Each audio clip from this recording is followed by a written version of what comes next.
I have 100 things I'd rather do than watch England under Gareth Southgate because it's a cure for insomnia, and I'm just kind of sick of it, to be honest. Sick of Twitter tacticos like bigging up Southgate and all the excuses for Southgate. None of them make any sense when people actually listen to what they're saying. I mean, I saw the highlights. I've at least done that, and even that was a slog to get through. But I only really wanted to see it for Endrick's goal. It's just the same old. It's like nothing's changed, has it?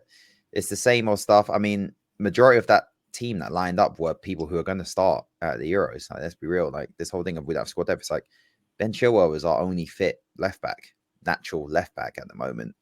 Declan Rice is our only like DM. Really yeah, bad. You see, this is a situation we're in. But this is what happens when you have favorites and you keep playing the same set of players and you don't give it any chances to other people from different teams because they're in lower down in the Premier League, or they play in Italy, or they play in other countries. So yeah, it's just if people think we were going to be in for a shot for the Euros, because honestly, I could see us having a disaster at the Euros.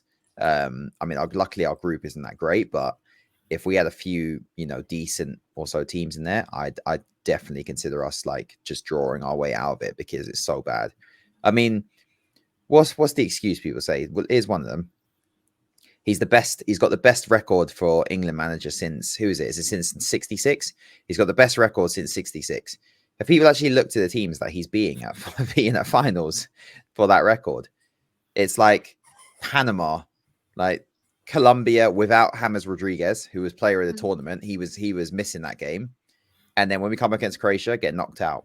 Next time around in 2020, Croatia, you could make a case. They didn't even get out of the group. So Croatia weren't exactly that great. And then people will say, well, Germany. Same Germany who didn't get out of the group in the following tournament with the exact same lineup 2 years later. So this isn't Germany 10 years ago with Ozil and Prime Muller and, and closer. This is Germany who couldn't even get out of group with Japan and Costa Rica. Was it Costa Rica? So let's just dispel that myth. Here's a record that people don't talk about. He has 2 wins in 27 games against top 10 sides. 2 in 27. I thought it was bad, but like that's really bad. How do you defend that?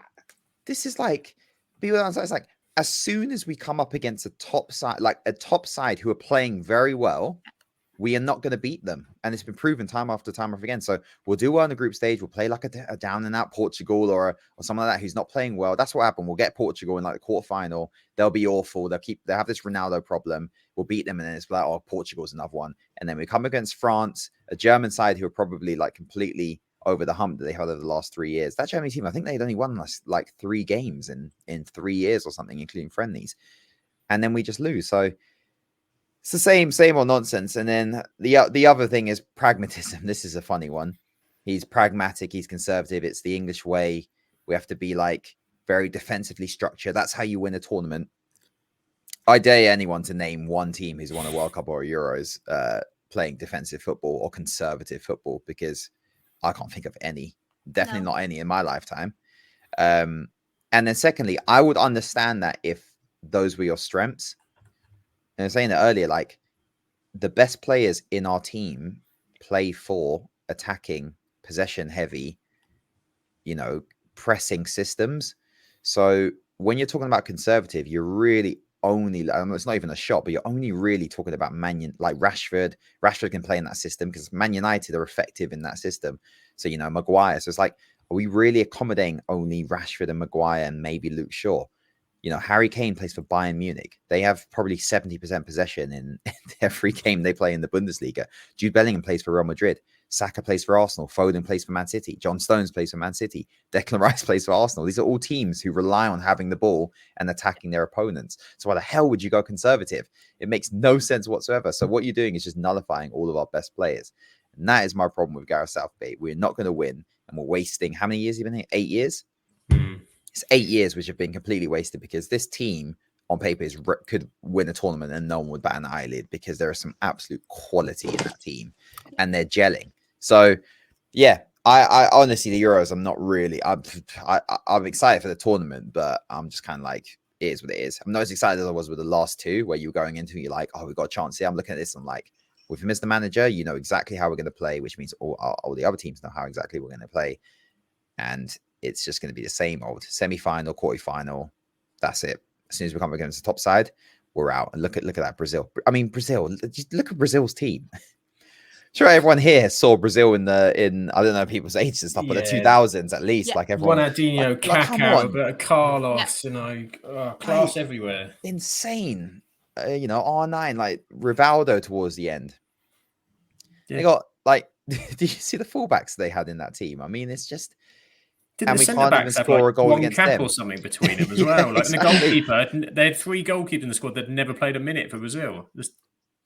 It's like, yeah, they're friendlies, but they're a chance for you to experiment. And whenever we ever experimented friendlies, the only time we was going to experiment was in that game when he decided to go 4 at the back in the previous World Cup. So these are your chances to shoehorn a Tomori into the side, or a Mark Gay here, or players who can play a higher line and be a bit more progressive because they got the pace to catch up, instead of just sticking with what you know, which hasn't worked. And I completely get, you know, you do want to have some consistency, but if that consistency doesn't actually work in terms of getting you over the line, then try something else. And you've had 8 years to figure it out, and you've got a huge pool of talent there.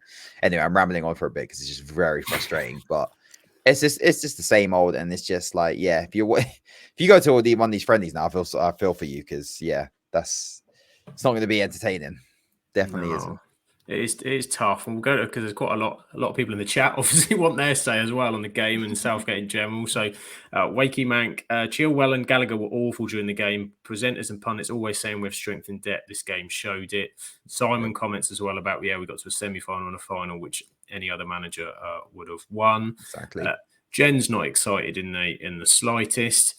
Sean would rather watch Home Alone than Southgate. I mean, to be fair, Home Alone's a film. Yeah, so exactly. That's disrespectful to Home Alone.